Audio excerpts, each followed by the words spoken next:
Greetings from Washington, everyone. First, let me begin by thanking Hans and the Counter Extremism Project, as well as the German Federal Foreign Office, for granting me permission to speak at this event and allowing the State Department the opportunity to participate in this discussion. Let me start by mentioning the use of the term REMV. There is no consensus, we recognize that, on the problem set or what the nomenclature would be. So while this term is often referred to for far-right extremism or right-wing extremism, we use the term REMV because we believe it is more accurately encompasses the broad array of ideologies that drive terrorism that are separate and distinct from Islamist terrorist groups. The individuals and groups engaging in racially or ethnically motivated attacks attempt to sow fear among their target community and ignite a wider conflict. They seek to intimidate and coerce their victims to advance their political goals. Some of the high-profile attacks that occurred in the last 2 years, including in Christchurch, El Paso, and Halal, indicate growing international connectivity among REMV actors, particularly through online communities. So today, I will provide an overview of the Biden administration's priorities, then discuss a broad overview of our efforts to counter an online presence, and then as well as mention our participation in the Christchurch call. But first, let me say the United States is committed to advocating for and encouraging voluntary efforts by private companies to take the necessary steps for terrorism prevention, including the use of the internet for terrorist purposes, by staying consistent with our constitutional rights and our long-standing support for secure, open, and interoperable internet. Let me begin now by discussing the Biden administration's priorities. So countering REMV, including violent white supremacy within and beyond our borders, is a top priority for President Biden and Vice President Harris administration. The Department of State is developing a series of measures to help us meet and counter this threat. For example, we are conducting an independent study that maps the global connections between REMV actors, including white identity terrorist individuals and groups. We are collaborating with our diplomatic posts and our interagency partners to develop a department strategy on how we are countering this threat and the broader REMV movement. In March, we sent a cable to all of our posts globally, soliciting input about REMV in their respective countries. Their inputs will be incorporated into the annual country reports on terrorism and, in coordination with the White House, the biannual sanctions report. To emphasize, on his first full day in office, President Biden directed his national security team to lead a 100-day comprehensive review of U.S. government efforts to address domestic terrorism. And in June, the Biden administration released the first ever national strategy for countering domestic terrorism to address this challenge to America's national security and improve the federal government's response. It is imperative to note that throughout the process, we embrace the protection of civil rights and civil liberties as a national security imperative. This strategy is organized under 4 pillars. The first is understanding and sharing domestic terrorism-related information. The U.S. government will enhance domestic terrorism analysis and improve information sharing throughout law enforcement and, where appropriate, private sector partners. The Department of State will continue to assess whether additional foreign entities linked to domestic terrorism can be designated as foreign terrorist organizations or specially designated global terrorists under relevant statutory criteria. The second pillar is preventing domestic terrorism recruitment and mobilization to violence. The U.S. government has revamped support to community partners who can help to prevent individuals from ever reaching the point of committing terrorist violence. The U.S. government will strengthen domestic terrorism prevention resources and services. We will also, as the government, augment its efforts to address online terrorist recruitment and mobilization to violence by domestic terrorists through increased information sharing with the technology sector and the creation of innovative ways to foster digital literacy and build resilience to recruitment and mobilization. The third pillar is disrupting and deterring domestic terrorism activity.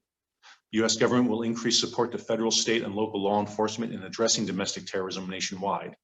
We are also improving employee screening to enhance methods for identifying domestic terrorists who might impose insider threats. And then the fourth pillar is confronting long-term contributions to domestic terrorism. We'll do this through close partnership with civil society, and will address the long-term contributors that are responsible for much of today's domestic terrorism, which includes what we consider the REMV threat. Now, a few words on countering REMV and other use of the internet for terrorist purposes. To prevent REMV actors from exploiting online platforms for terrorist purposes, we are building on our long-standing counterterrorism-related outreach to technology companies to voluntarily share information on REMV trends and tactics. As a general matter, U.S. law does not impose an obligation on internet companies to remove, restrict, or otherwise regulate online content that is protected under the First Amendment. We encourage companies to voluntarily enhance and enforce their terms of service to ensure their platforms are not being misused to host REMV-related content, including coded language and symbols, while respecting freedom of expression. The removal of content that does not violate U.S. law is at the discretion of internet and social media companies. Private companies may and do choose voluntarily to remove websites or social media accounts with content that violates their own terms of service. Now, on that, we have taken up some issues with regulation and algorithmic amplification. So the Biden-Harris administration has expressed interest in analyzing regulations such as the Communications Decency Act, Section 230, and other platform governance issues. However, we have undertaken various assessments of U.S. efforts to counter terrorism, among other important and related issues. These analyses are not all complete and ultimately will inform how we will shape future U.S. policy and, if needed, how we think about possible changes to U.S. legislation. Any changes to U.S. legislation, of course, will align with our U.S. constitutional protections for freedom of speech and our international obligations and commitments to human rights. We are actively engaged with other governments, technology companies, and civil society in international discussions on these issues. For example, the United States is participating in the Global Internet Forum to Counter Terrorism, the Technical Approaches Working Group, in which algorithmic amplification is a key focus. And then finally, let me just mention about our efforts with the Christchurch Call to Action. So the United States officially joined the Christchurch Call to Action this year, and we look forward to active partnership with other governments, the private sector, and civil society members to ensure that online platforms are not exploited for terrorist or violent extremist purposes. The United States applauds language in the Christchurch Call, emphasizing the importance of respecting human rights and the rule of law, including the protection of freedom of expression. As noted in our statement in May, we highlight the importance of ensuring that governments do not abuse the call as justification for restrictions on internationally protected human rights, including the freedoms of individuals to seek, receive, and impart information through their media of choice. The urgent need to counter the exploitation of the internet by terrorists and violent extremists to promote violence should not overshadow the equally compelling need to protect human rights and fundamental freedoms, including freedom of expression for people everywhere.